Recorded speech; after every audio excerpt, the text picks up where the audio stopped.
stories of the brave unfold. Torque and thrust, feel the rush, every turn and every gust. With Captain Bill and Tommy too, adventures waiting just for you.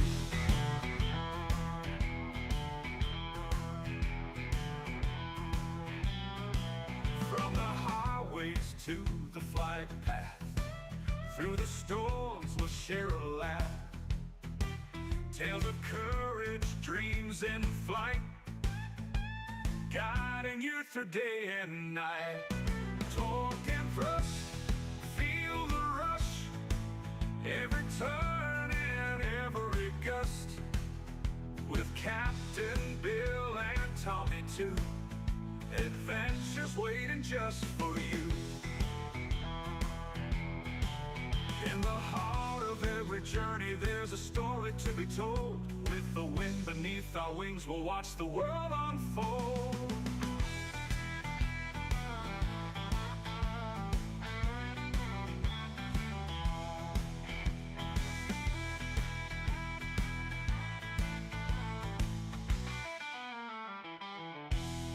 Torque and thrust, feel the rush, every turn and every gust. With Captain Bill and Tommy too, adventures waiting just for you. So tune in, take a ride, let's explore the world wide. With torque and thrust, we'll go far, chasing dreams among the stars.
Good morning and happy Thursday. For those of you that are new, welcome. And for those of you that are returning, welcome back to the Torque and Thrust Talk Show, episode number 30, the AI Menace. My name is Bill, and I've been an airline pilot for the past 7.5 years. I hold 5 FAA type ratings and currently fly the Boeing 737 for a major U.S. airline. My co-host is a fellow founder of the Three Green Simulations Group, retired New York City EMT and flight sim extraordinaire, Tommy D of Level Flight Simulations. On today's show, we'll talk about passengers injured on a United Airlines flight due to a TCAS RA, gaming news, and a sleeper U-Haul F-150 in Oklahoma. Then we will learn industry terms with jargon in a jiffy, learn from past accidents with safety stand down, live listener Q&A, and our discussion this week, AI podcasting. Is it set to take over the industry? And Tommy D, good morning. Good morning, buddy. How you doing? I'm doing good. I saw your So the better significant half there. She goes, "Oh God, Yeah. you're live." That's why I have. Well, you can't see it, but that's why I used to have my on-air sign because my wife used to just walk in the office, so I used to turn that on to be like, "Hey, I'm here." Oh, she just wanted to be part of the show. Pop in and say Yeah, hello. say hello to everybody. Well, how are you Yeah. doing this morning, Tommy D? We've both been busy like crazy. So we were talking about this in the pre-show. We haven't really talked to each other since 2 No, weeks ago. no, we really haven't.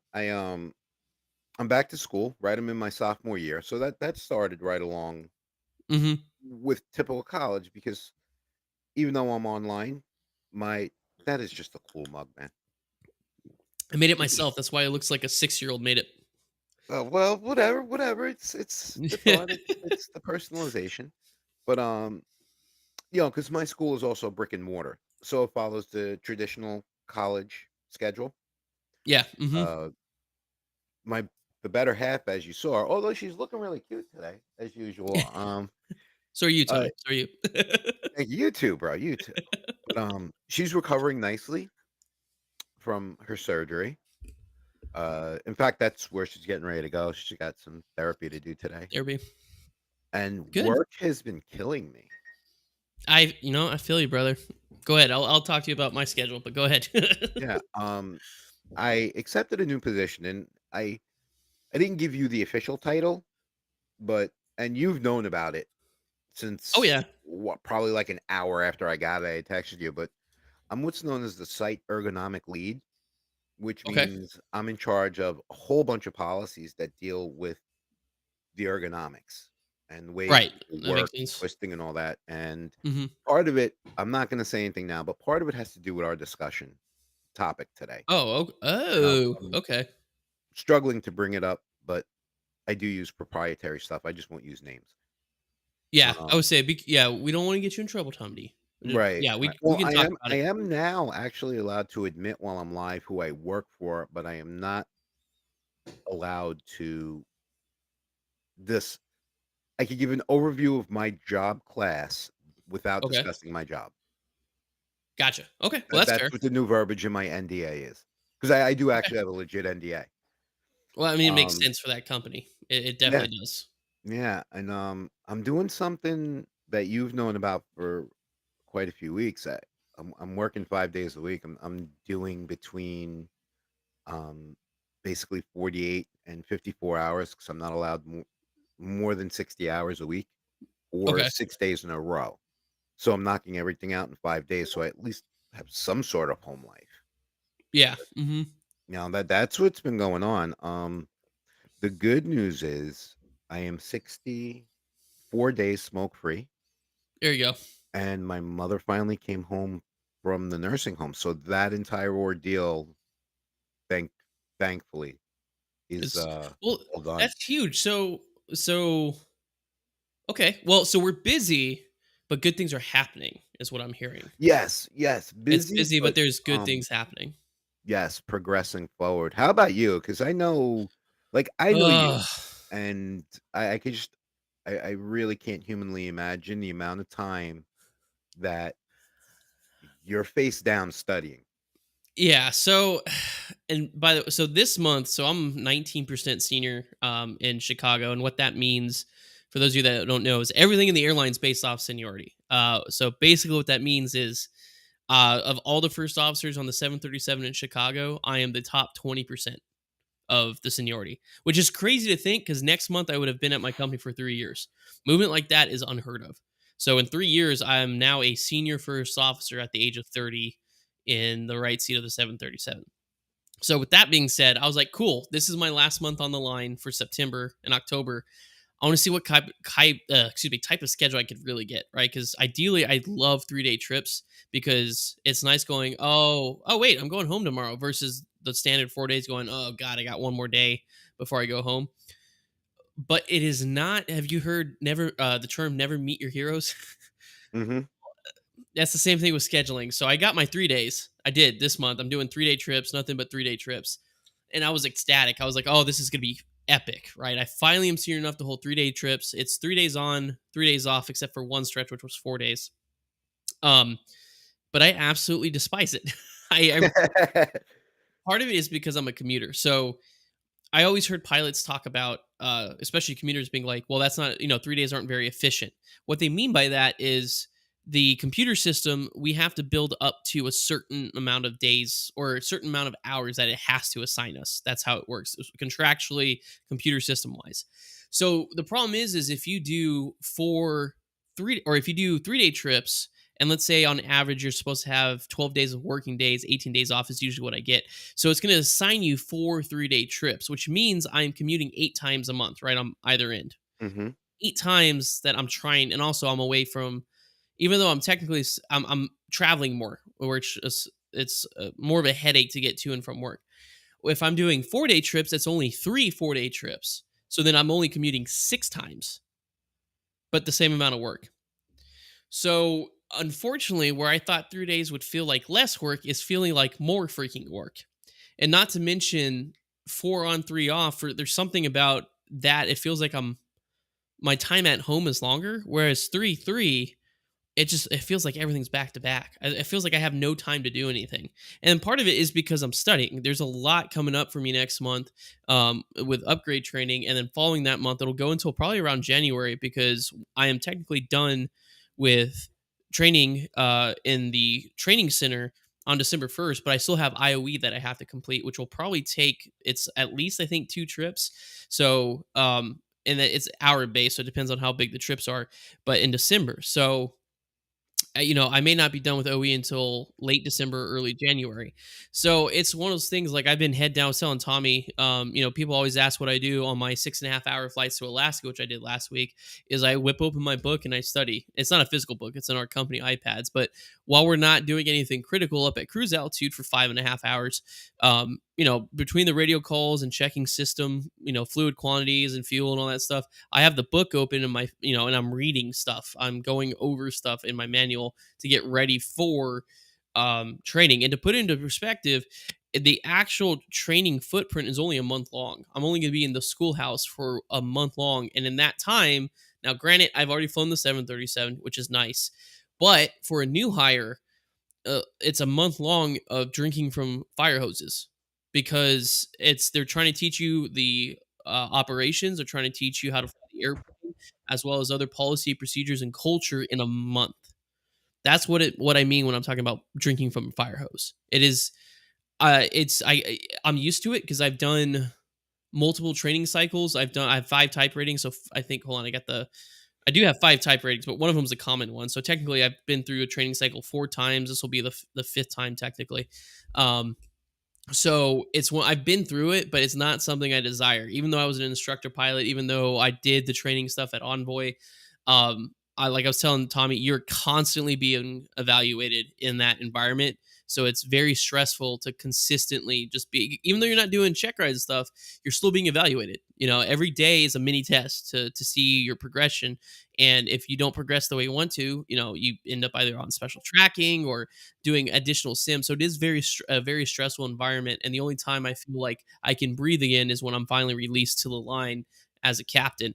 But the thing is, with a captain, you're also consistently, at least once every 12 calendar months, you're getting line checked on the line as well. So there's additional things, evaluations that are happening as a captain too, which, like I said, I'm used to. I was a captain at Envoy for 4 years. I did the check pilots. I was the one doing the check rides and stuff. So, or the line checks.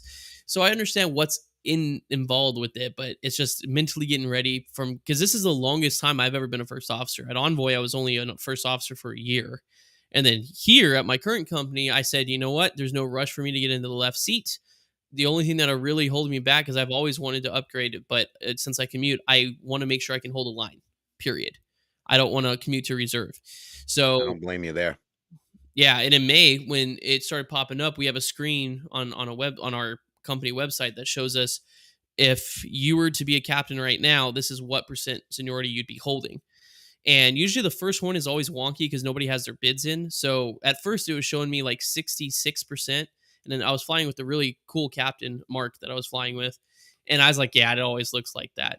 In the back of my head, I'm like, I usually ignore it. Right. So it was a pretty big vacancy. So I was kind of paying attention to see who was moving or where everybody was moving. And then the next day, because every day they update it, and the next day it updated with the new, like if everybody put their bids in, and it was still showing me at 66%. And I looked at my captain, and I was like, that still can't be right. Right. And so then we looked, there's a separate document that we can dig through to do research and stuff. And this is just kind of a snapshot into what goes through my head when I'm trying to decide, or pilots' heads in general, when we're trying to decide to upgrade.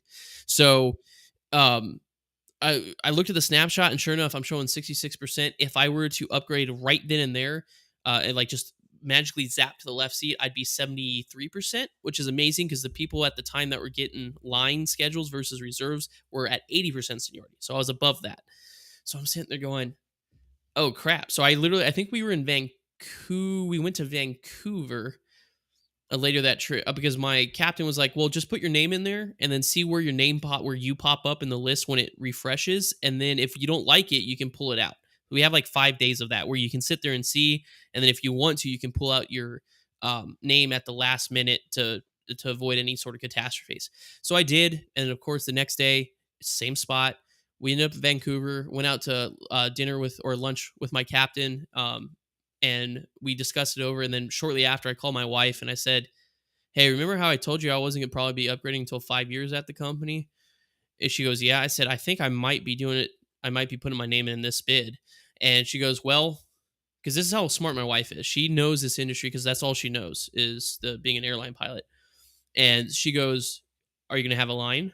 I said, "Yeah, right now I'm showing, 70 something percent." She goes, "Okay, in the winter though, will you have a line?" Because the flying naturally downturns in the winter. So this is how smart my wife is. She knows how this works. She goes, "Is it going to when it downturns in the winter, will you still have a line?" Because that 80 that percentage for getting a line moves. It's a dynamic target. It depends on a lot of things. And I said, yes, because on average, the worst case scenario, they'll have a quarter of the total pilots in that base on reserve. So 25%. I need to be above 75% seniority to be able to breathe easy. She goes, okay. She said, where are you at? So I'm like 73, 74. And so I'm not too high above the G line, or the line level, but I'll be there. She goes, okay.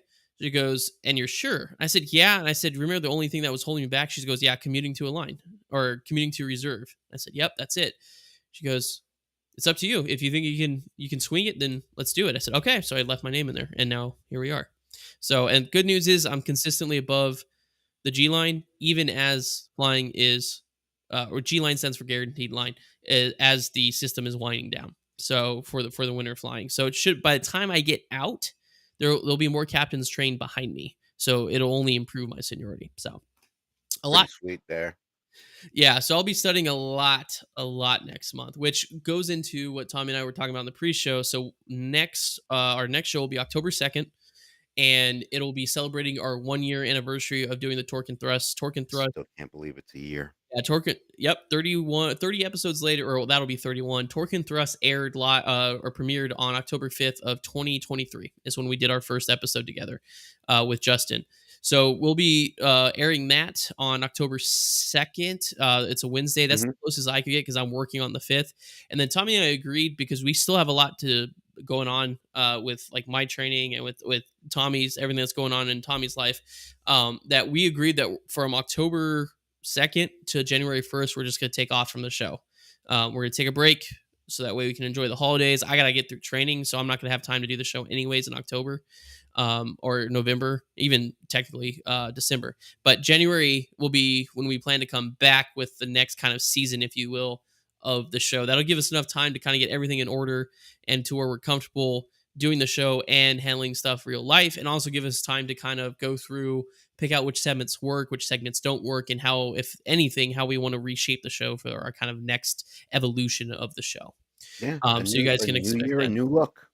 Yep, and it'll still be, I'll probably keep the episode numbers the same, so like 30, 31, keep going, but technically that'll probably be season 2 of the Torque and Thrust Talk Show, so definitely stay tuned for that. I mean, I understand But you want to keep the numbers going, but I yeah. like just put S2 with the dash Yeah, I mean, next. I can put it in there. I think that might be what I do, Kind of like give us 0 through 30 is a some 1. tenure because when and like Bill and I normally talk all the time, right? We there have been months where like we're on a conversation and where the last text message of the night goes, that's where the conversation had picked up the next morning. It's funny. But Bill and I have always been respectful of each other's time. Like he's got stuff to do with his wife, I got stuff to do with Kim, and back and forth. And then it was just like, wow, when did all of this happen? And me accepting that new responsibility. And it was like, damn. And then like in my mind, the one option is, yeah, let's just take it off to the first in the year because I don't think it's ever an option that the show get crushed. I mean, No, unless and like I we're also just too old to do it. yeah, well, and the thing is too is as I was explaining to Tommy in the pre-show, it's like I hate hitting the pause button so often, but the things in real life take priority over everything. Hmm. So it's hard, especially because this is not a primary form of income from us. This isn't our job. Not to mention, Tommy and I don't live remotely close, so it's not like we can just meet up and record episodes. It's like it's this huge coordinated effort to get one of these shows going. So it's best, like I said, for us to get everything in order, especially because my life is gonna be absolute freaking chaos come late October. It's just Yep. better for the show in general, and also gives, like I said, gives us time to step back and kind of review the show as is, and then kind of tweak it and move it around so that way we can get it as a better show for the viewers, because we got our consistent viewers, but it's one of those things that we're trying to reach as many people as we can. So if we have to change the format of the show just a little bit, we'll be doing that. And So one thing Bill and I are not are stagnant type people. no, We're we're always always looking to dynamic. better and move forward. Correct. Absolutely. And moving forward, perfect segue. I am going to start us off today after that long winded intro with some aviation news today. What we're talking about today is on September, I believe it was 19th. Yeah, September 19th. This is an article from Simple Flying by, I'm sorry if I mispronounced this, Gaurav Joshi. There was a United 757 on September 19th, flying from Newark to San Francisco. And on the descent into San Francisco, received what's called a TCAS RA. TCAS stands for Traffic Collision Avoidance System. So, a traffic collision avoidance system was as a result of a midair collision in California. It was with the 727. I can't recall the airline right off the top of my head, and a small aircraft resulted in the mandatory installation of TCAS in all transport category aircraft. So what that does basically is it monitors using our transponders. They talk to one another. And if it sees that our trends are going to be within a certain amount of time for collision, we'll either get a TCAS resolution advisory or a traffic advisory. Traffic advisory will tell us traffic, and it will highlight on our multifunction display. It'll highlight the traffic in yellow, and that gives us an alert to say, "Hey, heads up! Look for this traffic. This might turn into a TCAS RA." An RA is a resolution advisory. It's mandatory for us to respond to it. It basically, if this aircraft and this aircraft are heading towards one another, it'll tell one of them to descend, one of them to climb, and avoid a conflict, is what it is.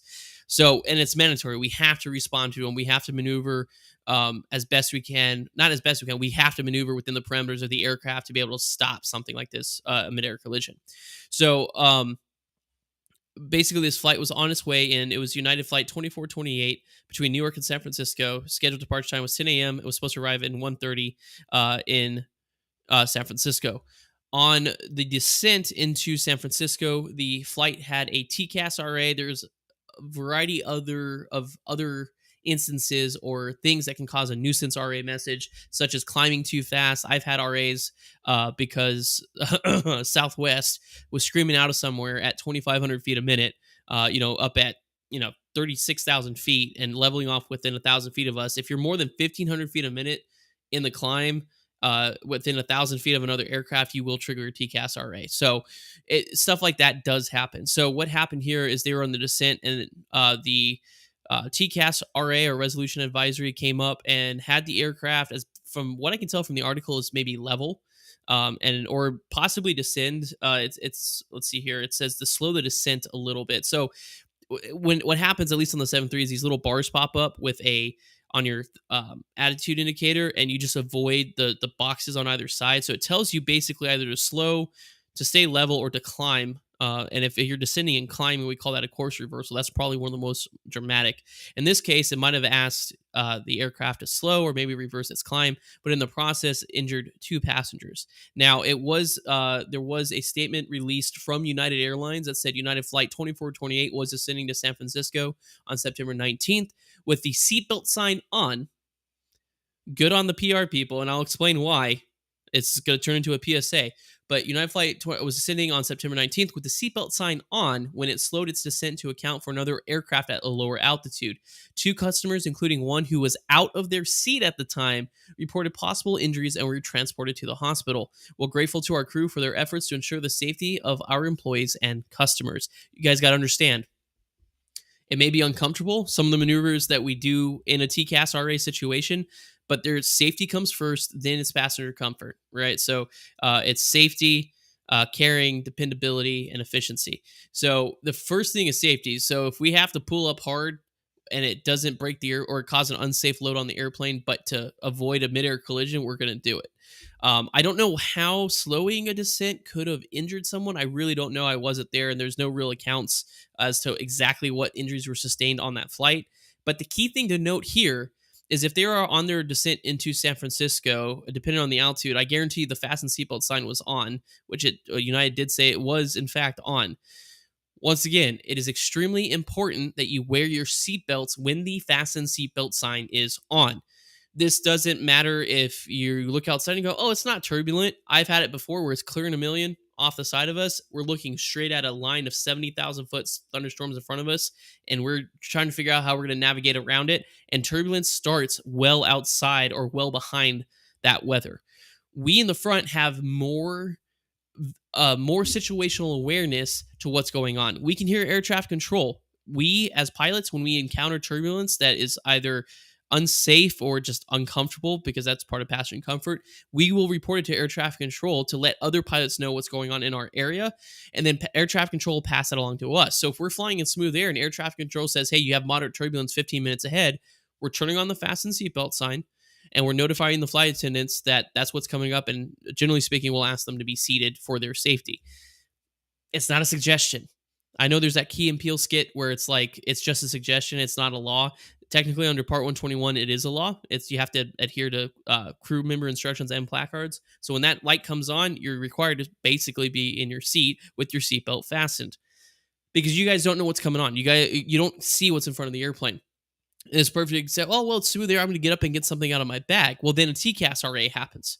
The likelihood of a TCAS RA below 18,000 feet is significantly higher than higher because there's more airplanes in that airspace. And then below 10,000 feet, which is where we enter sterile cockpit, is also even more busier than the airspace from 10 to 18,000 feet because there's more airplanes. The smaller airplanes fly below 10,000 feet. And the first RA I ever had was some Yahoo from coming out of Oshkosh from the air show, overflying the airspace in Chicago and not talking to anybody. He was circumnavigating the system, which was legal but not safe. Wasn't talking to anybody, and because he wasn't talking to anybody, we had to do a course course reversal or descent reversal in the CRJ because of a trap. That was my first TCAS RA, and that was below 10,000 feet. Or that was just actually, I take that back. He was flying at 10,500 feet, which was just slightly above the Class Bravo airspace in O'Hare. And we were coming, I think, descending to 11,000 feet. And that's when we got the RA.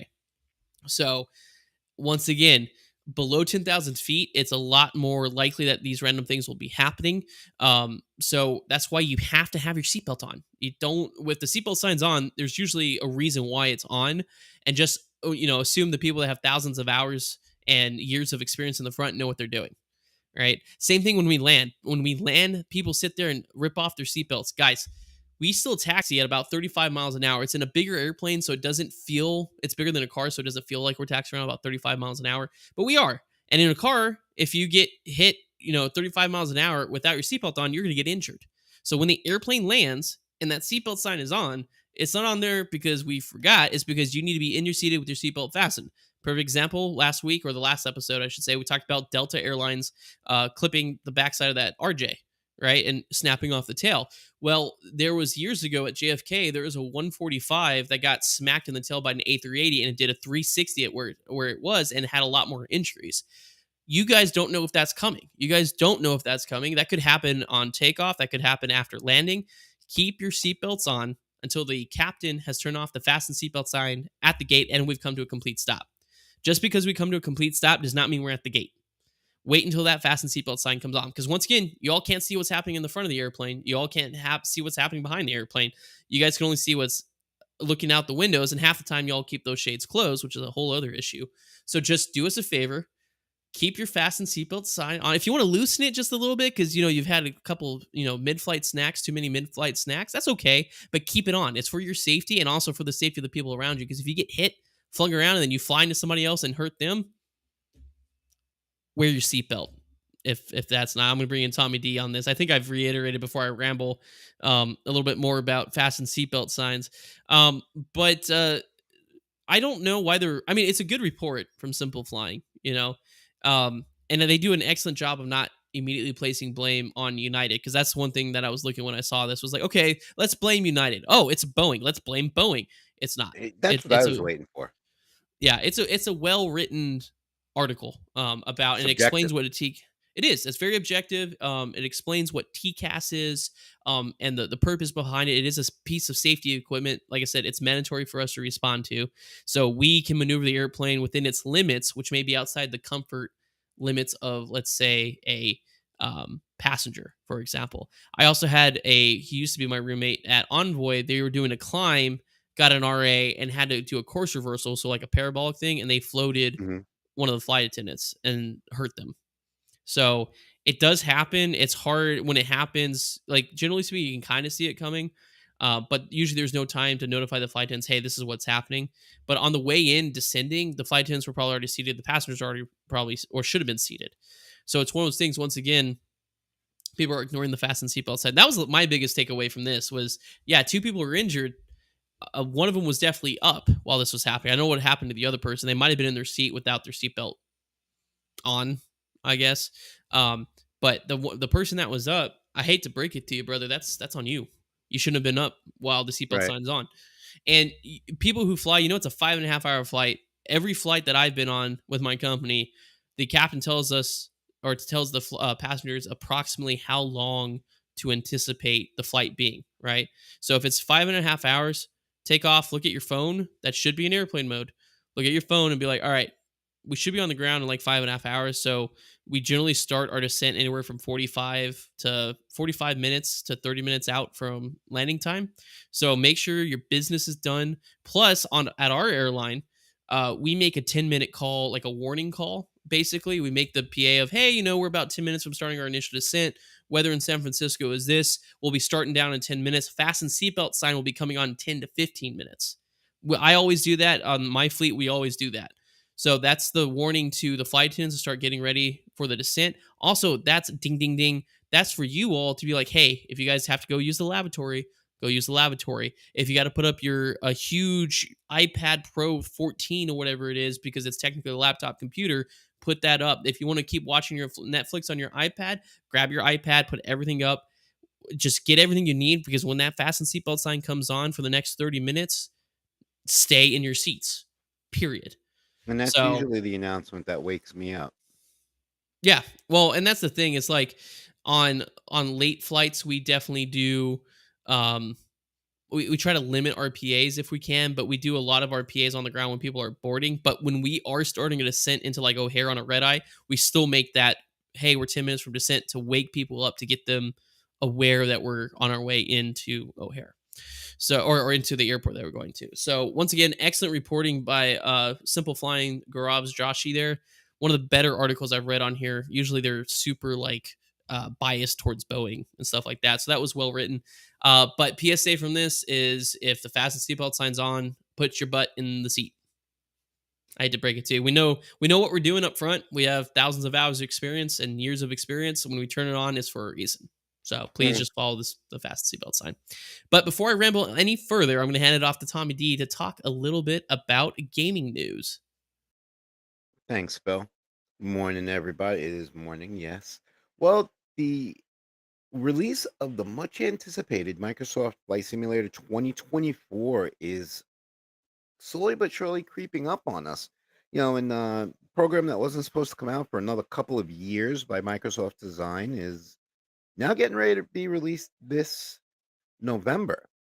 And one of the big things about this game, this is going to be very big on the cloud. Most of your stuff will be saved on the cloud. The initial download from this game, from a couple different articles that I read, is only 28 gig, which is, you know, 3 airplanes in the current game. That's an exaggeration, but you guys know what I mean. So I'm just going to kind of bullet point some of the things that they're going on. It takes the franchise further than ever before. Well, this is the same thing they say about every time they release it. I'm kind of used to that, since we've been playing this sim since Windows was version 3.1 on a disk. Um, the digital twin graphically takes a leap forward. So jaw dropping enhancement of ground details. So it's going to be a lot more intensive. You're going to see helipads, glider airports, oil rigs, vertical obstructions, meaning, power lines and things of that nature, all the way around, which for 2020, there is all this stuff, but you got to go to different websites and download it and either purchase it or get it for free. I mean, there's a lot that they packed into this, which I'm still trying to grip why it's only 28K. So on the editions of November 19th, 2024, the standard edition will be available one day with your PC Plus, PC Game Pass Plus. So if you have that, which I do, um, it will be available for early release that one day, which means their servers are gonna go nuts. If it's anything like PDMG when they released that 777, you're gonna be, you get your email and then 4 hours later you can download it. And one of the bonuses that they're giving is the de Havilland Canada CL-415 firefighting aircraft. So you'll have that in the sim, and you'll be able to use that in 2020 instantly. It's gonna go right into your hangar. One of the other points is that I wanted to bring up. There's a mode in there called Earn Your Wings. So for those of you who want to be an airline pilot, but you're my age and it just is not mathematically possible anymore. Yes, Otto, the different tree heights are going to be a major factor as well. Thank you. Uh, you can pick any single airport on the planet and start your career. So going from basically your discovery flight all the way through and owning a business, essentially owning a small airline business, and you progress and go from there. You'll There's a bunch of different missions, search and rescue, and then commercial flights, firefighting, and a whole lot more. Uh, you scroll through it. It's actually, if you go Microsoft Flight Simulator 2024, they have some of the pictures that Asoba has released on some of the things, and they just actually look amazing. One of the pictures, one of our buddies, Otto, would absolutely love because it's of a Bush aircraft. And also, for those of you who have been waiting and waiting and waiting on Microsoft 2020, one of the featured aircraft that's going to be in there oh man, I'm sorry, I forgot my notes at work, but I believe it's a 737-900 Max, the Max 9. So, but there is the Max 737 in the standard hangar. I believe that's the one that's going to be $129. Um, where we go from here, who knows? So, uh, although I wasn't really planning on purchasing it, I kind of I'm sorry, it's the 737 Max 8. I just scrolled to it I was now. gonna say they couldn't do the Max 9 because they couldn't figure out how to get the door to fly off mid-flight. Oh, buzzing! Man, I wish I had that little horn thing. But it's the Max 8. There's a 7.8, a 7.48 Indigo, and the 400 LCF, also known as the Dreamlifter. The 747 Dreamlifter is going to be in there. But yeah, it's in the back of my mind. I might be purchasing this. I might actually pre-order it. I'm not. So we'll see. I'm Oh, not. I understand why you are not, but I got to I mean, do a if I little bit more fact finding with the amount of uh payware aircraft that I have. mhm. That's really what holds me back. Is And it gonna transfer? Is PM like your 777 and stuff, is that gonna be able to transfer over to 24? you know what? With life been the way it's been, I have not even punched that into Google and started reading about it yet. So, and Okay. I got to tell you, I I will not buy it if those aircraft don't transfer. One, because of the money, but and I love that 777. I did a Well, I mean, big Betsy event with it, and I got to use the CP DLC console. It was yeah, great. mhm. Yeah, the triple in real life too is just a nicer airplane to fly than the 737, so Yeah, it's a but lot more automated. that's a big update. So I know there are a couple streaming flight sim streamers that will be getting their hands on it. So naturally on YouTube, you're going to see their opinion, and mind you, everybody, it's their opinion of what the simulator is actually like. Probably a week or two before it releases to the general market. Okay, well, that at least that's yeah. I'm not planning on buying it. It was the 2020 was kind of a not really a disappointment. It was good. I just if everybody knows that I don't like streaming flight sim stuff, even though everybody loves me streaming it, especially the 5M GTA 5 San Andreas flight server. The amount of comments I get on TikTok of hey, bring back SAFs content. It's like, oh my god, it's like banging my head against the wall. It's like the vlog stuff. Everybody's like, more vlogs, more vlogs. And it's like it's the same thing I do every 4 day trip. Why do you all, why is it so interesting? I do the same thing. I get up, I go to work, I go to a hotel, sometimes see Tommy D in Harrisburg, Pennsylvania, and then go back home. Like it's the same thing over and over again. So it's kind of the same thing for me with Microsoft Flight Simulator. It's just like it's the same thing over and over and over again. Now, if there's an opportunity where or different sort of content makes itself available in Microsoft Flight Simulator, I may get it. But for right now, I'm going to watch Tommy D stream. That's going to be the extent There of it is. my Microsoft Flight Simulator 2024. By I the have way, when this two- is said and done, the next time we go hang out in Harrisburg, there's a brand new Mama and Papa Italian joint. I think we should probably hit that one. oh yeah, Just yeah. throw that I out think. there. Well, ironically, I'll be in Harrisburg this week, but remember, it's the 12-hour overnight. I'm barely gonna have enough time to take off my clothes and go to bed. You know what I mean? Yeah. Like, Yeah. or I should Yep. say, switch out my clothes. So it's a short Harrisburg overnight, unfortunately. So I won't be able to visit with old Tommy D. And sorry, my dogs are in here with me, because they like being there. There she is. They like being inside Yeah, the same way the the studio. cats keep on making a appearance. Yeah, they're good studio pets. All right, thanks Tommy D for the gaming update. I will now take over. We have something quite exciting to talk about today. Oh, I gotta change this view. I hate it when it does that. Is that better? That is better. Okay, cool. So what we're talking about today in terms of automotive news is I found this article on Motor Trend. It was written by Johnny Hutkins this September 25th, 2024. I thought this was cool. I personally love sleeper builds. That's one of my favorite things of all time. Whether it's like I've always wanted to take like an old Victorian house, keep the outside exactly how it is, but then make the inside completely modern. I just love that concept of keeping it something not super flashy, but underneath having something a little more with a little more oomph. So this is, if you look at this, this just looks like a standard U-Haul that you would pick up for like $20 an hour and such. But believe it or not, in Lawton, Oklahoma, excuse me, you may come across this unremarkable looking F-150 from 2018. I mean, you look at it, it looks fine, but actually it's a sleeper car, meaning that it underneath it is insane. So it says under the hood lurks a twin turbo Coyote V8 that will flat out walk a Dodge Demon 170. That is insane. Let's see. We're gonna look at some of the stats here. It has a curb weight of around 4,400 pounds, so it's super light. At around let's see, and the kind of trap speed reckons the engine horsepower right at around 1,100, and it runs the quarter mile in 9 seconds at 149 miles per hour. That is wild. I apologize for all the ads. But this 35-year-old Kenny is a GM technician out of Southwest GMC in Lawton.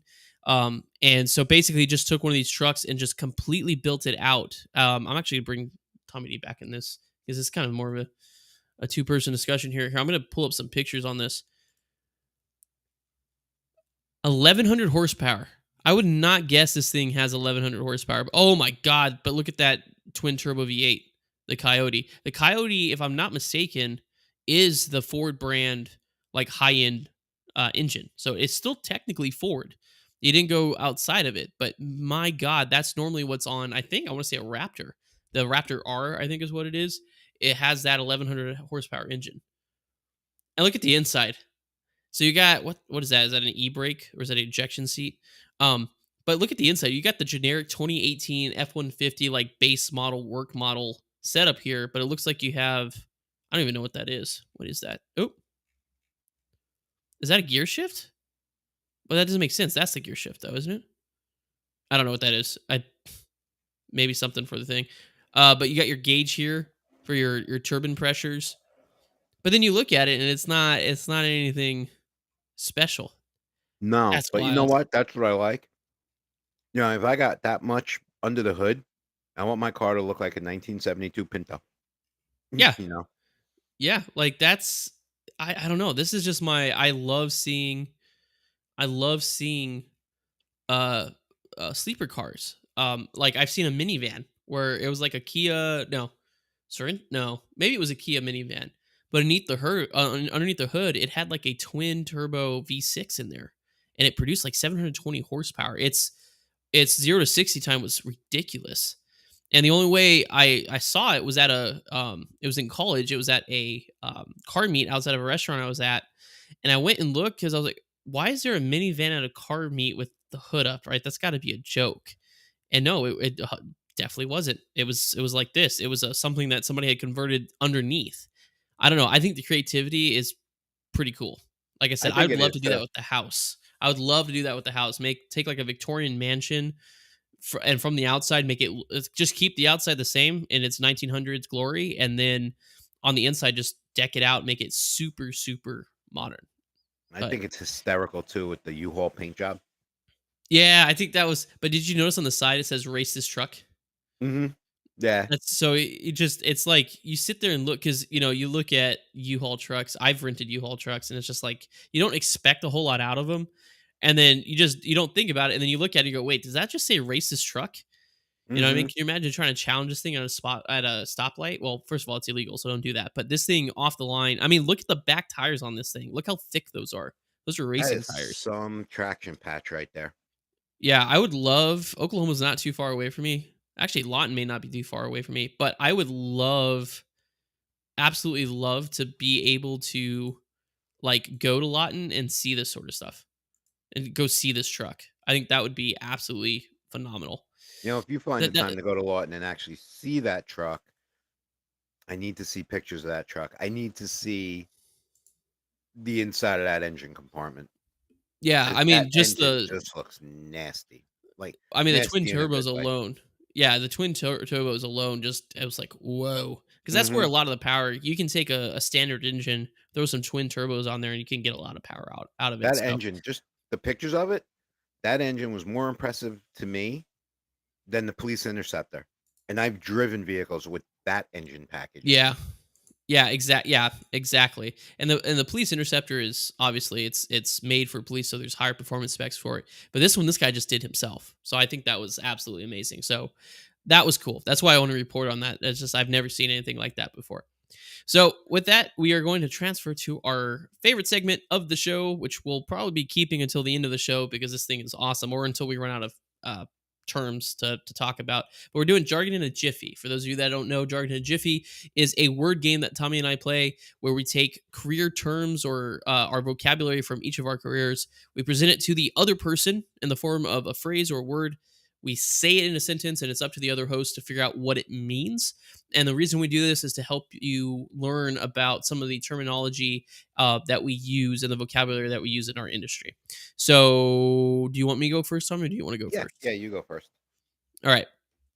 So, today's jargon in a jiffy, and I'm pretty sure you're not going to get this because it took me a second to come up with it. So, NDB, NDB. NDB approaches are rarely used, if not fully decommissioned, in the United States, with the majority of the NDB approaches being located in countries where aeronautical navigation has not advanced to RNAV capabilities. Mm. NDB. By the way, I did not copy and paste that. I came up with my own sentence. That Yeah, was yeah. Oh, and I know what an NDB is. I know it's a directional bearing. Was it the Omni? To getting show there. you how long. Speaking of, like, that's how long I've been out of my ground school book and out of practice. Yeah. But Well, NDB is in there. I I bet know it's a Rocco. navigation aid. It's Yeah. a different radio navigation than VOR navigation. Uh huh. I bet Franco knows because Franco Franco, just got I'm done sure Franco with does his know written it. test. Yeah, yeah, he's did really well on that one.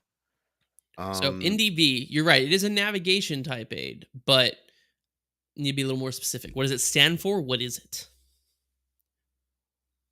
would you believe I can't?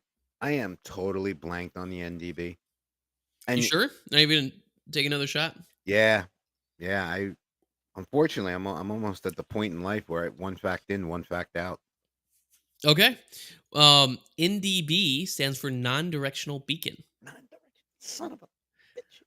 Yeah, You it's see, so now that you you're say it, I'm like, I know that. yeah, so it's yeah, so non-directional beacon is exactly what it sounds. So a VOR, should I go into this? Sure, I just can't use it again. VOR stands for Very High Frequency Omnidirectional This Barrier, one I know, and it sends or out the radio frequency omni. on. Yeah, yeah. So VOR, Very High Frequency Omnidirectional Radio. So or radio signal. So a VOR has a fixed signal and then a dynamic signal. And the difference between where it pings you and the fixed signal, which is always north, it tells you which radial you're on. So you can you can tune in which radial and you can track to and from on a specific magnetic, on a specific radial from that VOR. A NDB is non-directional. It doesn't have that. It just knows where it is. So it's a homing beacon, if you can imagine. So it's like the old school GPSs, Garmin GPSs, where you set a point and it doesn't really show you the roads to get to. It just has an arrow pointing to where it's at, the point that you set. That's what it is. It's a What did my pain in the butt. I don't think they require them anymore for instrument training. When I did, it was required but never tested. Well, it was required to be taught but never tested. I forced my flight instructor to let me do an NDB approach at the time in Sanford, Florida, which was one of the only ones left in the United States. Because NDBs are used for like outer markers and other navigational markers, but they're not used for approaches as much anymore. They're more in third world countries where the aeronautical side of things haven't been as developed. So I did it, and it was God. It sucks because it depends on also what indicator you have. You have a fixed card, and then you have a variable card. And with a variable card, you have to do a little bit of math to figure out what course you should be tracking to. The fixed one is easier in a sense because it just points to it, but the problem is it just points. So you could be doing like a curved path to the NDB. So it is kind of complicated. And I did do that approach. And the thing is with NDBs, they're very finicky. So if you have lightning nearby, when there's a lightning strike or a lightning discharge, your instrument has a tendency to point at it. So there was thunderstorms north of Sanford when I was doing that. So it was constantly like pointing over to the thunderstorm. If you're along a coastline, it has a tendency to point along the water, the coastline, because the water has an effect on it. So it's not a very reliable approach. Luckily, I was doing it in BMC. But yeah, so NDB approaches stands for non-directional beacon. Exactly, and Right. and yes, You know and what? You feel Franco like an is. ass, and you're like, yeah, I know what that is. The land buoy. Yep. Yep, exactly. And then it's the same thing as Loren. And then Franco put in the chat, it's also you have to use an ADF receiver, The which is an ADF receiver. automatic direction finder. Yep. Yep. Exactly. So we don't really use those anymore. And like in the 7.3, if we ever had to, I haven't, but if we had to, we'd use an RNAV overlay. We'd use GPS to because Yeah. it's much safer than praying into a mountain trying to do an NDB approach. Well, yeah, that definitely. Yeah. So there you go. There's your jargon and jiffy this week from my industry. What do you got for me, Tommy? Okay, so this week it comes from my current industry. Okay. Okay, so this is not. Just keep in mind that this is not what it's going to obviously sound like. So Okay. the term is drop trailer. Drop Okay. trailer. Okay. So the yard jockey went out to spot 20 to grab a drop trailer for the inbound dock. Drop trailer. Mm-hmm. That sounds like is that a low boy, right? No, it's a regular Okay. trailer. Okay. I would say because you and I play ATS, so we have some knowledge. Drop trailer. Is it just something is it for like a container where it's like it's not a fixed 53-foot like reefer or something like that. It's a trailer that they just drop or move like one of those cargo ship or the cargo containers on to move it around the yard because the yard jockey's moving It's stuff around the along yard. those lines. It's along those lines, but it's Is it okay? Is it a trailer? Is it like it's a trailer. It's a so regular it's 53-foot non-refrigerated trailer. okay? Okay. But is it like a flatbed? Is it No, a it's flatbed? a regular trailer. So just Regular a full box size. trailer, Yep. drop trailer. I Mhm. have no. But a yard jockey moves it around. Does it ever leave the yard, or is it only for the No. purpose of moving stuff around? Mhm. That's what it So is. drop trailer. So Keep going. what? You're right there. You're right there. So You are literally. You got the door open. Just step over the threshold. so uh, so it's okay. So it's like Can you put stuff in? Is it like to move stuff around the yard that just needs to be moved? Because I know that's what a yard jockey does, but the drop trailer, is it empty? Is it like deadheading? It's an empty. It starts off as an empty, and it Okay, now comes I'm to the dock. confused. Now I'm confused. Okay, so I'm what confused. happens? Yeah, Are you gonna wave the white flag? I am because I don't. I hit the wall. I don't know because it's an empty trailer that's on a yard jockey, but doesn't leave the yard. But it's a regular 53-foot box trailer. So I don't know. Yeah, I have no idea. Okay, so the drop trailer in the industry is it's a regular 50-foot, 53-foot non-refrigerated. And what they'll do is now for those of you who don't know, our hostlers actually act like the new tugs in the aviation industry. They just back up and they literally lift up the trailer. They don't move the landing gear or Hmm. anything. They'll put a drop trailer into the inbound dock, and it's usually for goods that are not supposed to be received by a warehouse. There are certain laws that Okay. govern the warehouses, like my warehouse personally, we're not allowed to take in any hazardous materials. So So what they'll do is when they'll put well, my warehouse is so big that we have a couple of them, but every so yeah. often there's a drop trailer. So when they see that hazmat, when they see the placarding on the thing, on the boxes and on the pallet, they'll go in with Uh the huh. forklift, pull it out, it goes right into the drop trailer because what they'll do is they'll swing it So around it and doesn't act. You don't actually take the load in at right, the it doesn't get warehouse. received, it goes into the drop trailer, and then the drop trailer Interesting. will be brought when it's full, it'll be brought to the outbound side of the warehouse to be shipped directly back to the Okay, sender. I got you because you guys can't physically have the hazardous material per Yeah, se, and an that is example, like in the a warehouse.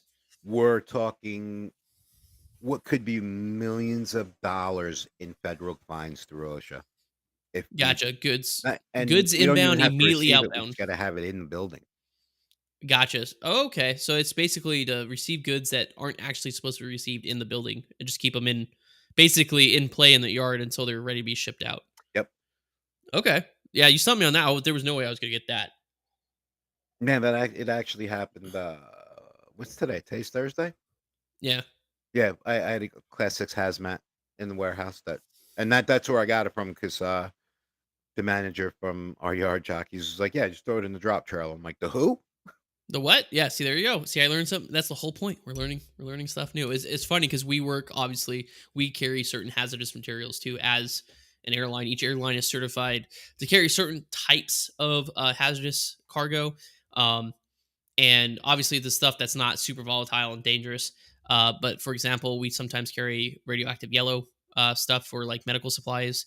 Mhm. The biggest one is dry ice. With For whatever reason, what we're transporting, a lot of times it's dry ice. Or believe it or not, scooters with dry cell batteries and stuff like Yes, that that are that's a stowed up biggie. underneath. We get a notification up in the flight deck. We get a form that says, "Hey, it's been stowed up, battery detached, and it's in the forward cargo." Because in case of an incident or something like that, one of the things that we notify is souls on board, fuel remaining, hazardous cargo.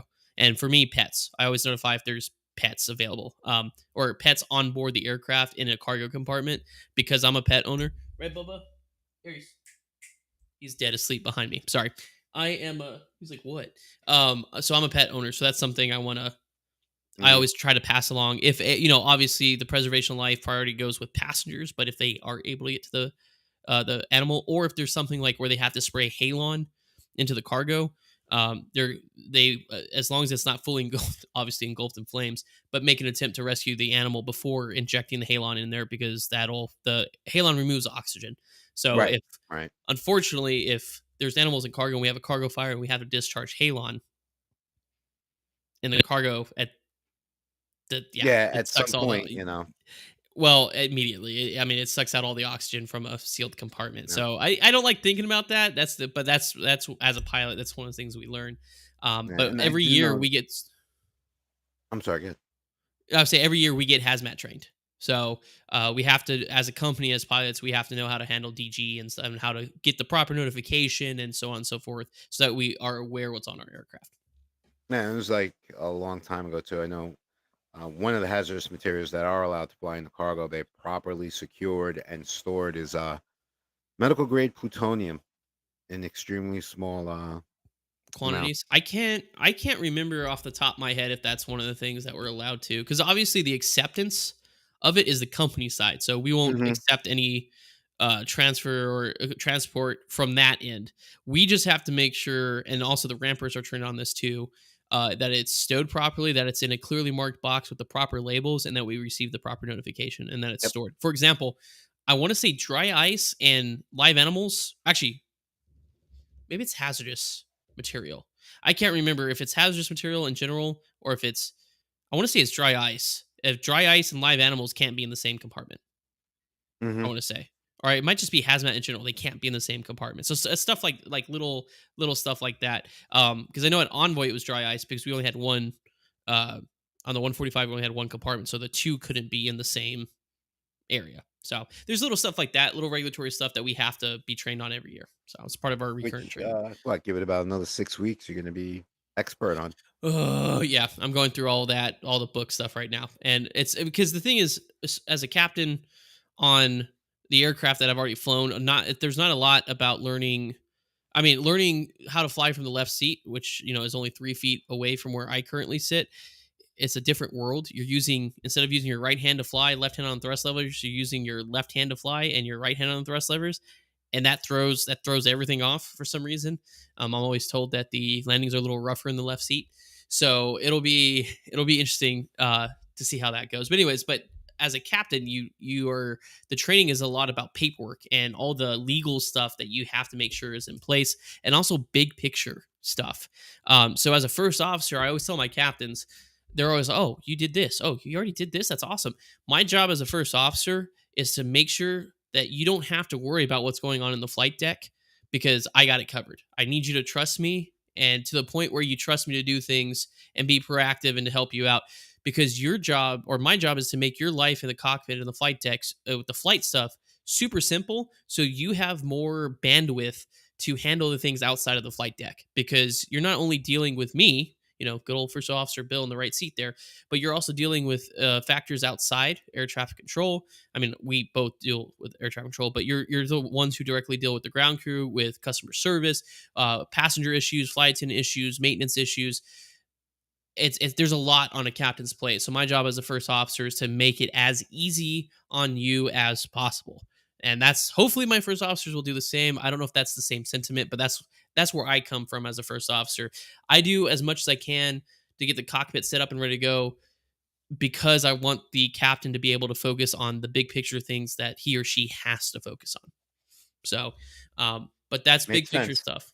Yeah. So, but with that being said, let's move on to safety standing. I'll just keep Tommy up for this right now. It's another one. This one actually, I will apologize because I'm trying to do it in chronological order. Last time we covered the Mount Weather incident with TWA, and that was actually in 1976. This one, I don't know how I skipped past one. This is such a high profile one. Eastern Airlines 401, the L-1011 that went down in the Everglades. I don't know how I skipped past it on the database, but we're actually going back 4 years. So my bad. Just rewind it 4 years. But luckily, I love these videos because then I don't have to do the explaining. It makes it a little more factual. But here it is. We're going to be learning about from the FAA.gov website, lessons learned. We're going to learn a little bit about the Eastern Air 401 crash in the Everglades. If you don't know what this is, definitely listen up and we'll discuss it after the video is done playing. So I'm going to mute myself. During the initial approach to Miami, Eastern Airlines Flight 401, a Lockheed L-1011, experienced a landing gear problem. When attempting to lower the landing gear, the flight crew was unable to determine if the nose landing gear was extended and locked. The green light, which indicates that the gear is properly locked down, had not illuminated when the gear was extended. The flight crew cycled the landing gear and on the second extension still failed to get a green down and locked indication. Because the gear did not indicate that it was safely down, the crew elected to perform a missed approach in order to troubleshoot the gear problem. The flight was cleared to climb straight ahead and maintain 2,000 feet. The flight was then advised to begin a left turn out over the Everglades. Once established at 2,000 feet, the autopilot was engaged. The entire flight deck crew then devoted all their attention to troubleshooting the landing gear. Following an unsuccessful test of the indicator lights themselves, the flight engineer entered the forward electronics bay to make a visual check of the landing gear. At about the same time, the airplane experienced a downward acceleration transient that resulted in a 100-foot altitude loss. The airplane then flew level for approximately 2 minutes, then began a descent so gradual that it was not perceived by the flight crew. After the slow descent had started, a single alert tone was recorded on the cockpit voice recorder, indicating that the altitude had deviated from the selected altitude by 250 feet. There appears to have been no reaction by the flight crew to the alert tone, and the altitude loss was not corrected.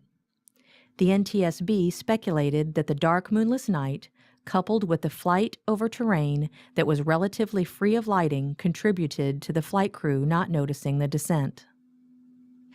As the airplane descended through 900 feet, the approach controller, noticing the low altitude, contacted the flight and asked, "How are things coming along out there?" but did not question the flight crew about the low altitude. The flight crew then requested a turn back to the airport. The controller granted this request, assigning a new heading. As the flight crew acknowledged the new heading, the first officer commented on the low altitude, followed by an exclamation by the captain. 3 seconds later, sounds of the initial impact were recorded on the cockpit voice recorder. It was later determined that the nose gear had been properly locked down, and the indicator lights were both burned out. A safe landing would have been possible. Ooh. Ew.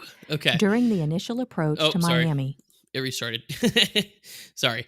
Yeah, so this is a high profile case, very high profile case. One of many, unfortunately, L1011. The L1011 TriStar, while amazing feat of engineering, it had a very spotty history. And this was just one of multiple. Delta 193, which we'll get into, wind shear in Dallas Fort Worth, when wind shear became a thing, or has always been a thing, but we became aware of it, was a TriStar. So kind of a cursed history with the L1011. But this is one of the higher profile ones. I mean, I flew over the Everglades when I was doing my flight training in the middle of the night. It's pitch black out there. So to summarize, they went around because they had there was a landing gear indication that it was unsafe. First of all, proper response. They should have been like, "Oh, it's fine," and try to land. They went around to troubleshoot the issue. That is 100% safe. That's exactly what you're supposed to do. Then they went out over the Everglades and they were trying to troubleshoot the issue. Now, this is where things went kind of sideways. First of all, I think there was 3 of them. There was a engineer and 2 pilots. They said the engineer went down into the bay, or into the I guess the electronics bay. I guess you could do that on the L1011, and to look at the landing gear.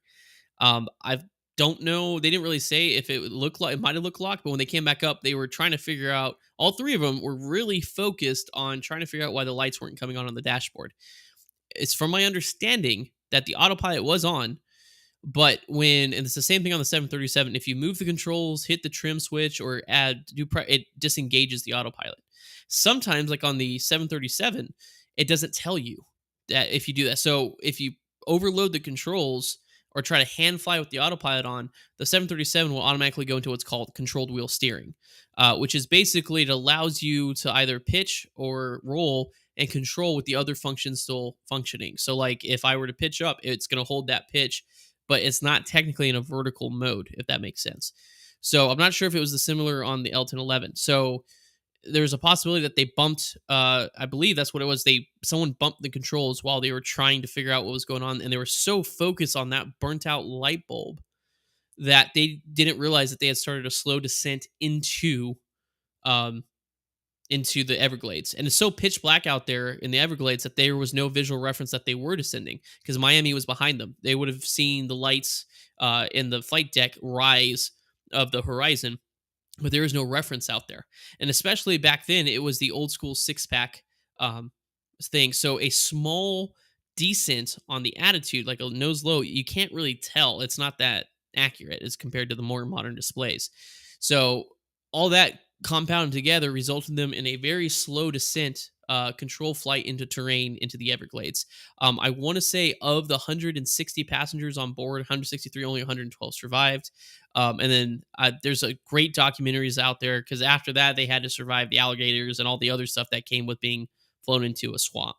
But ultimately, the resulting safety initiatives from this was a catalyst for changes, which resulted in the eventual adoption of the CRM practices. We talked about it last episode, which was first adopted in 1981 after the Tenerife crash in 1978, I believe.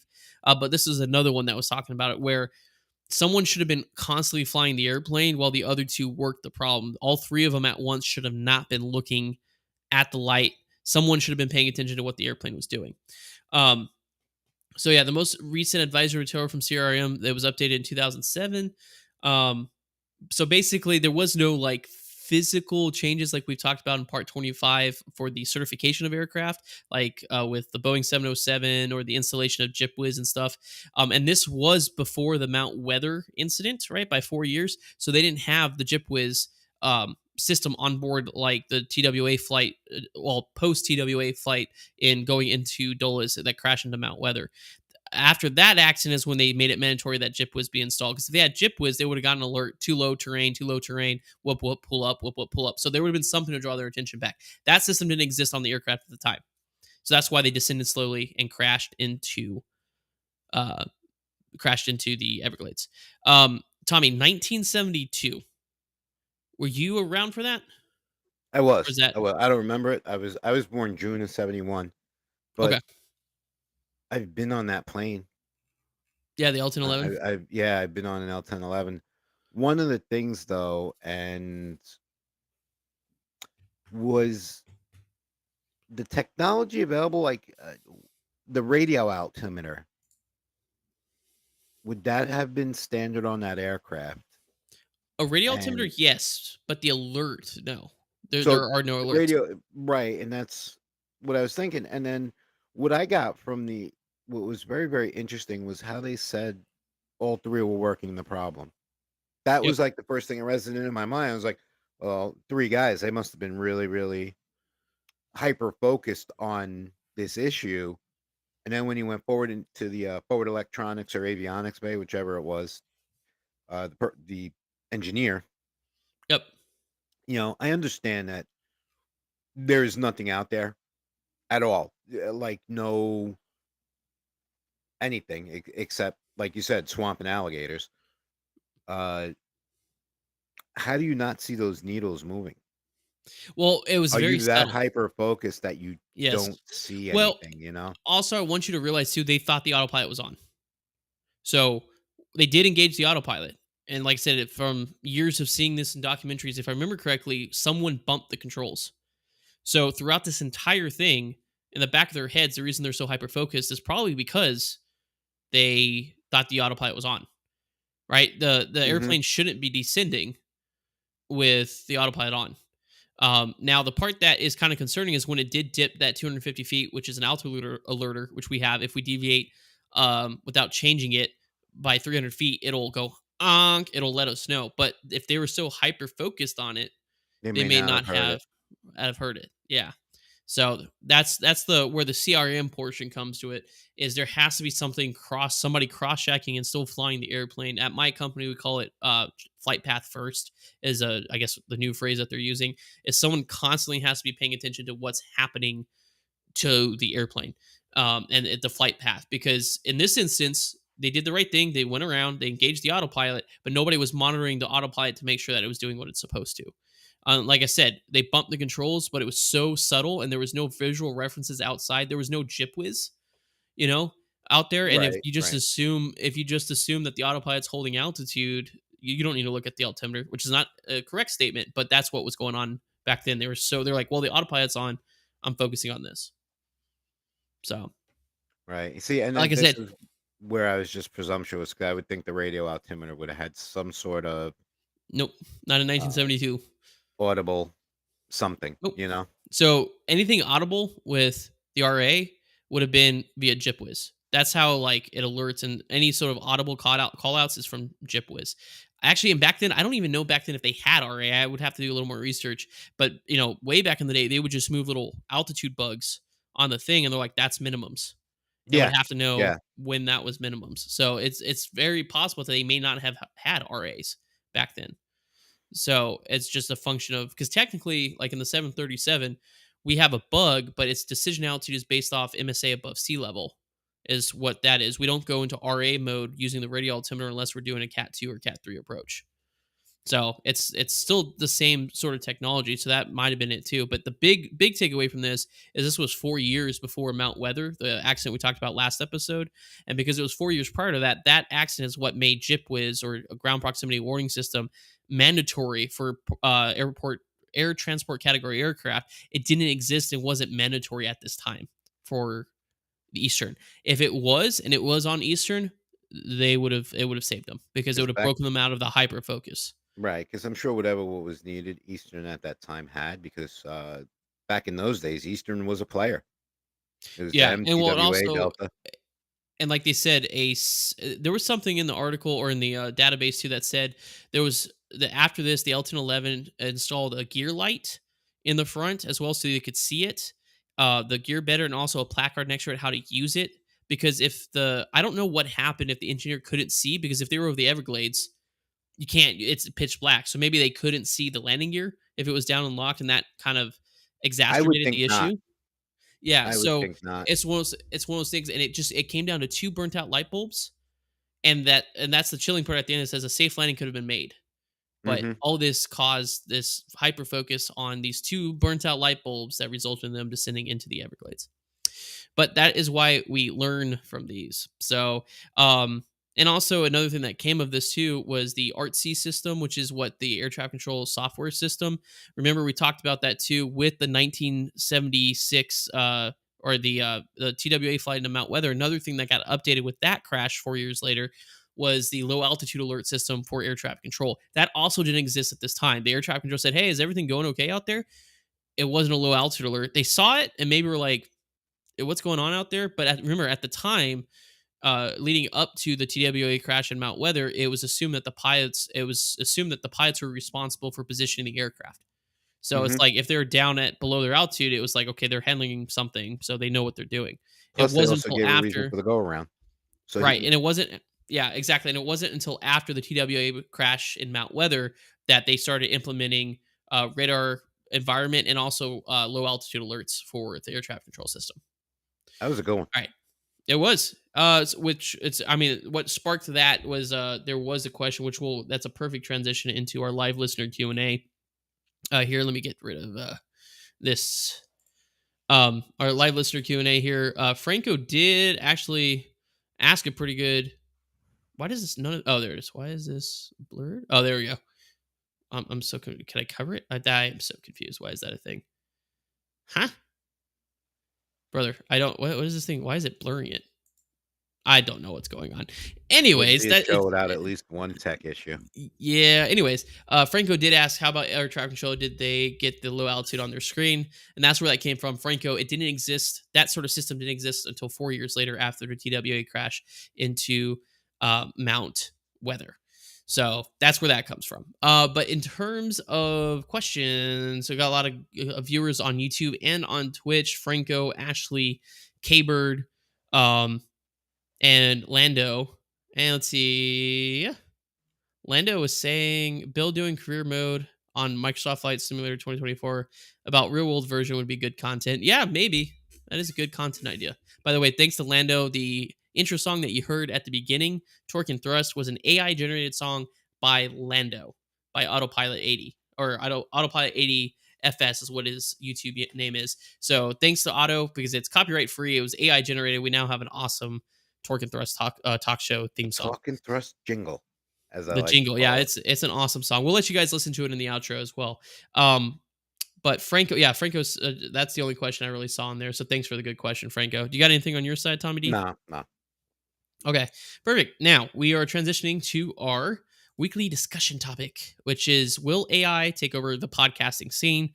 I'm going to let Tommy lead this one because Tommy came up with this topic. So Tommy, why don't you kind of give us the background and present the discussion topic? So speaking as of as we're talking about our AI generated jingle for the thing, one of the things that was coming up, we've spoken about AI as far as autonomous vehicles, drones and like all these different things. One of the things now that's starting to come to the surface is the emergence of AI as far as podcasting. And that's literally what caught my eye when I was researching discussion topics because Bill and I both do it and then we just bounce ideas and choose a topic.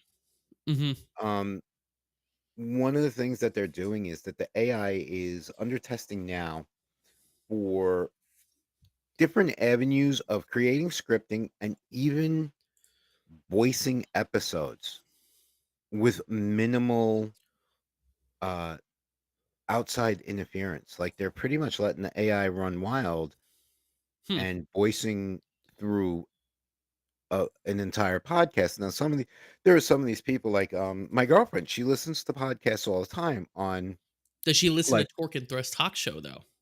she does. She actually what does she Oh, have it on? She got it on her Apple. oh, Apple Podcast. Yeah. Awesome. Tell her Um thanks. I will. Thanks I for will. following. I don't think I'm going to see her the rest of the day today though. I think she had a thousand things she wanted to do. But wow, uh there's rarely a day when I wake up where I don't hear a podcast in the house. She enjoys medical podcasts, our podcast, and overall nutrition. Okay. Right. So So so have you heard any of, because I've seen AI scripts. Um I've seen I've AI never scripts as used them, well. I've never heard the AI generated podcast yet.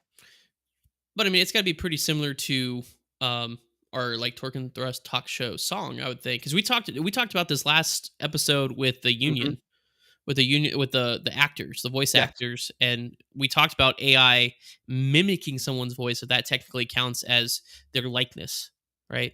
Um, so have you heard an AI generated pod? Because I feel like that I takes I it takes the whole entertainment factor out of a Yeah, and podcast. I don't like it at all, but some of the reasons, like before we get a little bit deeper into that, Yeah, I'm sorry. um, efficiency and cost reduction, right? Because some of these people, like especially now with the presidential elections and all coming up, and like Hmm. all the people that are doing these political podcasts, which I don't have the stomach or patience for, Nope. it's cost reduction is what Yeah, they're because you looking don't. at. So like an efficiency tool, Yeah, that makes and which sense. I could understand. All right, Yeah. ethical considerations is one of the things they're listing why they're pushing in like different. And I was just like, okay, um, consistency and professionalism. I don't agree with one of these. The reasoning why they're pushing this AI for podcasting. What makes it You know, professional though? What makes it professional though? AI. Is it the I'm script gonna writing? word for word it right from the article. Okay. AI tools can maintain a regular publishing schedule and ensure uniform tone and style across episodes, providing a seamless and professional listening experience. Okay. That just I'm gonna. sounds bad. Well, it sounds boring. And let me put this out, because this our podcast, I would say, is highly tuned for the geekier, if I will, the geeks, the nerds, the people who want the technical stuff. We're not doing soda challenges like the was it the Basement Yard podcast and stuff like that. We're not doing like wild challenges and word games. We're very consistent. We're very organized, and that's something that I talked to you about from the get go. That's what I wanted. I wanted something that each week everybody could come and listen. They knew they were going to get a bit of aviation news, or automotive news, and gaming news. Yeah. And then these were the things they could expect each episode. That's our organization. So I'm not saying ours is the most exciting podcast, but what makes it, in my opinion, what makes it interesting is the human interaction that you and I have when we're discussing. Yes. And like the different inflections and the tones of our voices and Hmm. uh was it 2 weeks ago when we spoke about the Air Alaska? Oh yeah, For the yeah, discussion. And yep. like at one point I started actually getting like really heated about it because of some of my more personal outlooks on things about that Hmm. incident and how yeah, you know what I mean. And I the human reaction is what makes it. I agree with you there. Yeah. It's like the tones of our voices and stuff like that. And then this other one too. I'm going to read it real quick. Hmm. Impact on creativity and employment. While AI opens up new possibilities for content creation, it also sparks debates about the impact on creative jobs. Going back to last week's discussion that I did during gaming, Hmm. why they were striking against AI. And the goal is to complement human creativity, not replace it, ensuring a harmonious integration of AI in the podcast. Now, I'm going to wave the flag on that one Hmm. because you take a high technology like this, right? And let's face it, AI is the cutting edge technology, one of the cutting edge technologies that we have, right? They're always Right. Yeah. looking to push it, right? Right. Complement human creativity and not replace it. I'm calling nonsense on that one because you and I both know well, even in our own separate industries, that new idea, they wrap it up in gold and they sell it, and that's what becomes predominant. And that's where I see this going. You know, Yeah, and I was thinking about it because I actually thought of one instance because remember I used to do ACE Aviation Communication Education podcast, which is a narrative podcast about the history of aviation. It was a pain in the butt to do on my own mhm. because it was storytelling. It was a narrative podcast, so it wasn't just like I could come on here and discuss stuff. It was scripted, so I had to write a script every week that was factually accurate and timeline accurate, and then edit it to put in like music and stuff to make it really into a narrative podcast. And that's one of the reasons why I stopped doing it is because I started during the pandemic when I had nothing else to do because my schedule was non-existent because of the pandemic as an airline pilot. So I had time to do it, but as it became more busy, I was having less and less time to be able to actually produce that podcast. And unfortunately, it just kind of up and stopped because one, I had like one listener, which was probably my wife, and two, it didn't really catch on as much as Torque and Thrust Talk Show did. But I could see where an AI assistant like that, where I just say, we're talking about this time period, aviation, narrative podcast, do it. And even something as simple as the AI generating the script for me would have saved me so much time because I And would you see, script it word for word. And then if I could have somebody read it for me and not me have to sit in my, because I used to go into my master closet because that's the close soundproofed the room pretty well, had good audio or acoustic uh qualities, I guess. And then I would set up my microphone in there and then record. And God, those recordings sometimes would take up to an hour long because then I would like stutter, or my voice would get dry, and then I would have to redo it. And it was one of those things where it just constantly I was constantly having to redo it. So I can see in a sense if you're doing a solo podcast that is something like it being narrative, I could see where maybe that would help. But I would also have to, do you have stats on like the most popular podcasts? Because I feel like some of the most popular podcasts are talk shows like us. no, Like, no, they didn't give stats. In fact, in your leisure, I just beamed the article over to you on Discord so you can give it Discord. a perusing um at your will or Okay. There it is. Yeah. So, because I could see that, but for like our podcast, I don't think so. But what I would like to do, because no. Franco in the chat says it does exist. You can pick up to two voices with an intro song and the way you want to direct the podcast, and it's free up to 3 minutes. What I'd like to do, maybe in January, maybe that'll be our triumphant return, Back burner is this one, yeah. because what I'd like to do is over that hiatus, I want to try AI writing us a script. Okay. And then I want our first episode back to us. At least the first part is us just trying to do the script and see how it works. Okay. I I j am Just as an 100% game. experiment, just to see if it works, because then we can kind of flash back to this discussion and be like, "Well, we told you so." Um, but I can kind of see from an efficiency standpoint if you're doing a solo podcast, like I said, as definitely go out. I think it here. Let me pull it up on Spotify. I'm pretty sure my aviation communication education podcast is still out there. Give me It just a is second. But actually. It is still oh, is out it there. really? Yeah. Um, it was one of my prides and a joy. I absolutely love doing it. Aviation communication, and there it is. All right, let me see. Can I share this? I think I can share it on here. Well, let me window. There we go. Spotify. Does it? Okay, I just want to make sure like I'm not gonna dox myself. Okay, bring that up here. Okay, so this is what obviously we have episode 27 Geek Out and Freak Out over here. But this is aviation communication education. And I'm wondering if it'll play. You guys should be able to hear it. The intro on this one. I love this one. Maybe? Is it gonna Uh-oh. Is it gonna play? Oh, you know what? I know why. Hold on. Stand by. Stand by. I know why it's playing into something. Because I have this browser. Let's see. Where is this playing into?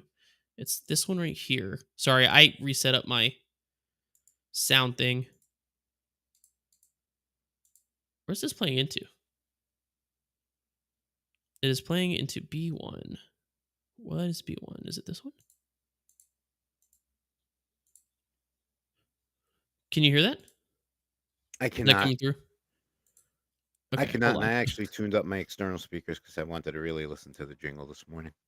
Okay, let me hold on. Do-do-do-do-do. All episodes filtered by. Okay, hold on. But yeah, this is the Aviation Communication Education Podcast. Glimmer of Aviation. I think it was this one.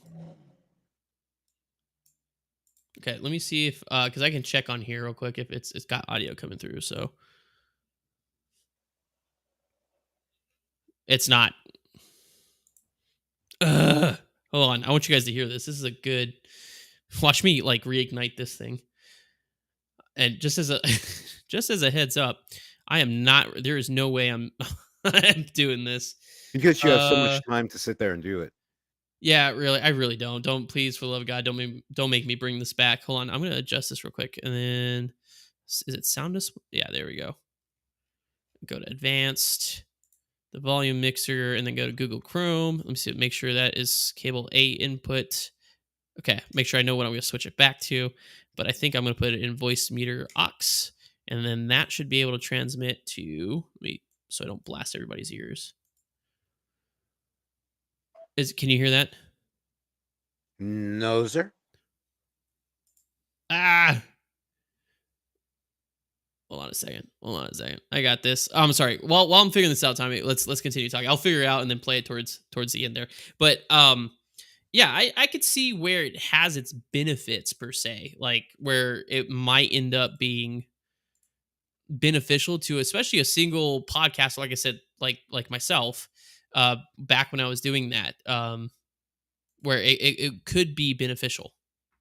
Yeah, and I could see the benefits of it too. But one of my things, and this is just my humble personal opinion, is I'm all for advancement, technology and everything, because it's a big world out there, space, the ocean. The more technology we have, the more we could do the quote unquote uncharted research of things that like are right here on Earth. Yeah. But it really, really, it's getting to the point now. It's like, all right, let's take a step back. We need some sort of regulatory stuff going on here. Yeah. You don't want to take the technology and run wild with it, because I just don't. Technology is dangerous in the hands of the wrong people. Yeah. Yeah. I mean, I can understand that. Now, just But my but humble but opinion, but but for the but like for a podcast though, what but does you that see, mean? yeah, when you were doing your podcast in college, yes, absolutely, to make your life easier, you know, doing it all alone. I kind of like the idea that you just threw out of let's do kind of like a MythBusters thing And with see if it our works. first January episode and see what happens. Yeah. Okay, real quick. I think I found it. I think the audio should be coming through on this. Welcome back, dreamers, You hear sky that? watchers, and aviation enthusiasts alike. My name is Captain Bill, and welcome to the Aviation, Communication, and Education Podcast, episode number 4.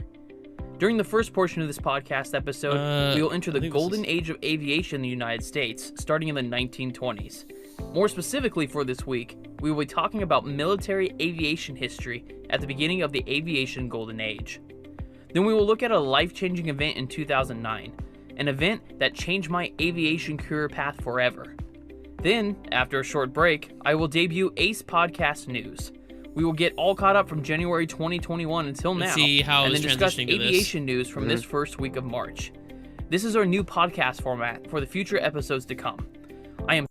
Okay, hold on a second. I don't know if that's March. There was an episode in here that was just an absolutely epic intro. And I don't know if is it this one? I don't know if it's this one. Super excited for this format because it not only incorporates and accommodates the massive historical Let me information. just fast forward. That's my intro. Wind shear, wind shear, wind shear. Aviation, communication, and education. Ace Podcast, brought to you by Soundtrap.com, powered by Spotify. Still channeling my Call It DJ days. 400, 300, 200, I'm listening to this, and in my mind, I see like Here we go. This is it. It's the best intro ever.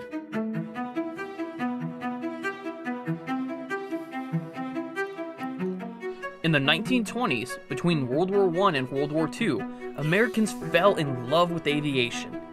News headlines were filled with aviators making record-breaking flights in air racing competitions. Airplane designs had begun to change from wood and fabric to smooth metallic aircraft bodies. The US military had fully embraced aviation as the future. After 2 decades, aviation had come of age. The beginning glimmers of the golden age of aviation.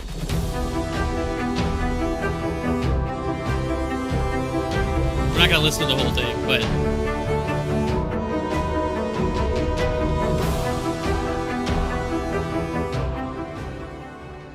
Yeah, it's a pretty good one. yeah. So that was the type of podcast that I was running. So it's, as you can tell, very narrative, it was theatrical in a sense. It was telling a story of aviation, which I'd love. I would love to revamp that, but my God, it took so much time and I could not do it by myself because the writing of the script would take a week alone. And then editing, which I could probably do. I think editing now would be a little more efficient now. And it was my first podcast, but the scripts alone took so much to write because it wasn't just like bullet point, bullet point, bullet point, because on a narrative podcast, you have to be brief to the point and you can't sit there and go, like we do in a talk show, right? In our Right. discussion, it's because it's a live discussion. You can't do that in a narrative podcast. So I could see where AI, whether it's a script, if I could hit a button and get a script instantly and just have to proofread it, huge. I could read off a script. That's what I did then. And also I have a better setup now in terms of when I did back then for recording. So I could easily do it again. And with my editing experience now versus then, I could probably produce episodes a lot quicker. But if I could just do that and then have it record its own voice reading it, and then all I got to do is edit it, I mean, as a solo, and that was back in 2020 when I was an airline captain for Envoy. So it's one of those things I could, if the AI, I don't think it's going to take over, but I do think it is a tool that we could use. I don't know if it has a place in our sort of format where it's a talk show format, but I definitely do think it is there is a possibility of it not necessarily taking over, but definitely I think it would help. Well, In my I mean, opinion. not to it might, but when we do our little Mythbuster episode right after the Yes, first of the year, it's gonna be very interesting to see. I'm kind of looking forward to that already. we'll definitely do Um, that. Yep. but yeah, like I said, I don't mind it. It is just needs to be some regulation, Yeah, I agree. you know. But what are you worried? What are your concerns Well, I mean, when you I'm say not regulation? concerned about an evil takeover of the AI and like, some sort of And write a Odyssey ridiculous podcast. 2000 movie type scenario. What I do look at now that, and I never really thought of things back when I was EMS, I didn't think of things in this light, but now with some of the responsibilities that I have at work, I look at things a little Mhm. bit different. I look at things a little bit more on the human side. Right. The human Because factor like, side. uh, this is what I was in our pre-log, I use AI to make someone lift and move boxes, lift and move pallets. And Well, is it AI though? Or is it computer programming? Because there's completely no, it's it's an AI program that I had to get special access from. It actually had to be approved through What corporate okay, but HQ. is it software? Is it like one like input output conditional statement, or is it actually a computer processing? Because that's where the intelligence part comes from. For example, shameless plug here, my YouTube videos that I'm starting to drop every Friday for gaming. The clip of the thumbnails, a lot of them are AI generated. I type in the prompts and then sit there and go regenerate until I find a prompt that or a picture that I like for my thumbnails. So Mhm. it's taking information from just words and then forming a picture versus software where you input something and then there's an output based off No, I'm not conditions. inputting anything. Interesting. What I Okay. do is, I put the parameters in, actually. Okay. So, Okay. So it is AI. yeah, box weight, Okay. box dimension, height of box from floor, a couple other things that I can't discuss, and then it goes ahead and shows me, a number of well, for one, the proper way to move it, right? Okay. Like, the absolute pristine, most perfect person in the world moving this box, Hmm. and then it gives me, like, 20 ways someone can hurt themselves, and that's what my Oh, studies are it's based off. it's like a risk assessment. Yeah, oh, yeah. Interesting. That is Okay. essentially what my job has become for almost 60 hours a week. I Yeah, am yeah, and I can see where because a lot of people think of iRobot, right? Robots becoming self-aware and not adhering to the laws, the three laws, right? Sunny right, going off right, and right, killing right. people. Um, I don't. There's still so many limitations because AI is still man-made, right? Mhm. It's still at the limit. Um, I can see where it's helping because like I know my airline, I think they use AI to generate delay messages, like when flights get delayed and stuff. So it's not a physical person doing it anymore. Um, Right. so I think there's instances, and like we talked about, will it take over the AI podcasting? I think we'll see more of anonymous people who don't do video podcasts that are just trying to do like a narrative podcast. Like for example, if I could, like I said, if I could get because AI can also emulate my voice.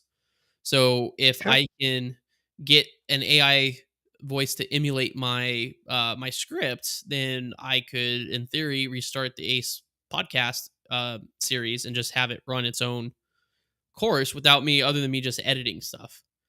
So workload wise, it's possible, but I don't actually foresee it taking over the podcasting scene because I think a lot of people that like talk shows like us or like our show, it wouldn't bode well. No, I don't think it would jive for what we do at all, Yeah. at So all. I think we would lose points on that one. which we'll see. Make sure you guys stay tuned because come January, when we make our triumphant return with Torque and Thrust Talk Show, it's going to be at least part of it, probably the first part of it. It's going to be a AI generated script. Mhm. I'll figure out. We have 3 months to figure out how to make that work. So Yep, we'll a figure as out how to make well that as work. build making captain, me completing months worth of tasks, and finally, reining life in. Yeah, exactly. So, did you have any No, other no, points I on that? didn't. I didn't. Okay. Well, I like I said, I don't think it's going to take over, but I think you're right. I think we will see AI become more of a pillar, if you will, in the podcasting community. Mhm. Because one, like I said, if you're doing solo scripted narrative type podcast, I think one of the hardest things is generating a script. And then, like I said, taking the time to record it versus having someone, an AI, generate my voice onto it, and then just editing it. That honestly, that would cut production time in half. Right, Because and then at my old podcast, I was making one episode every 2 weeks if I was lucky.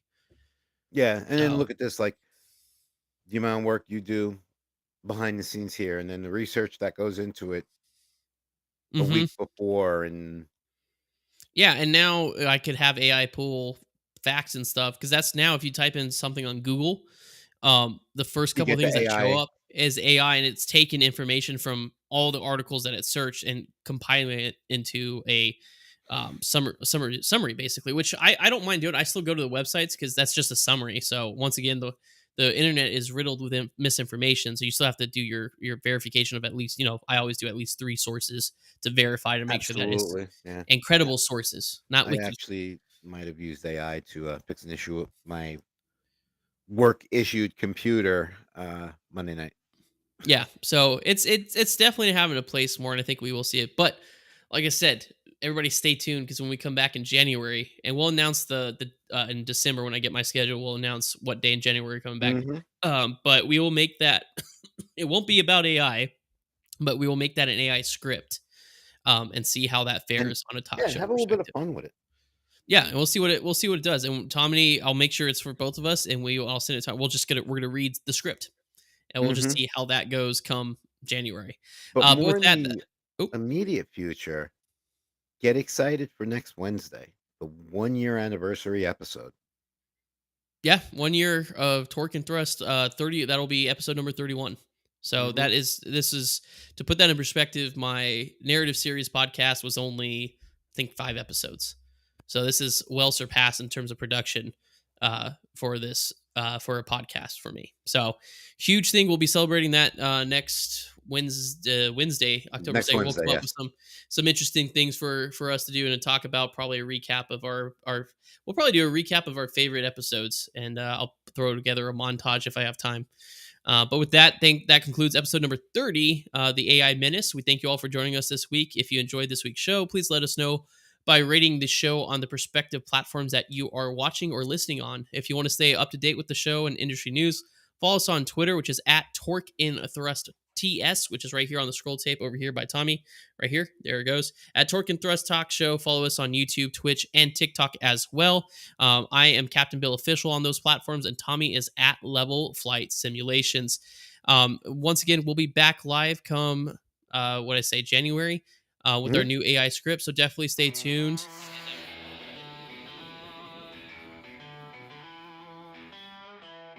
In the sky, the I'm Bill. engines roar. And I'm Tommy. On the ground, And Tommy is back. And thank you all for watching, and we'll see you from next the time. cockpit to the open road, stories of the brave unfold. Torque and thrust, feel the rush, every turn and every gust. With Captain Bill and Tommy too, adventures waiting just for you.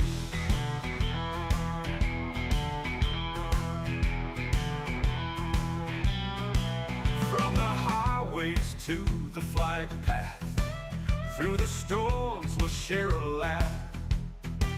Tales of courage, dreams in flight, guiding you through day and night. Torque and thrust, feel the rush, every turn and every gust. With Captain Bill and Tommy too, adventures waiting just for you. In the heart of every journey, there's a story to be told. With the wind beneath our wings, we'll watch the world unfold.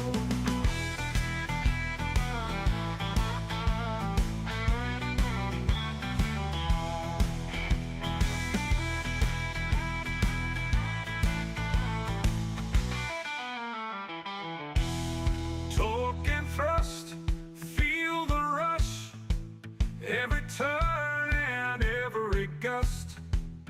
With Captain Bill and Tommy too, adventures waiting just for you. So tune in, take a ride, let's explore the world wide. With Torque and thrust, we'll go far, chasing dreams among the stars.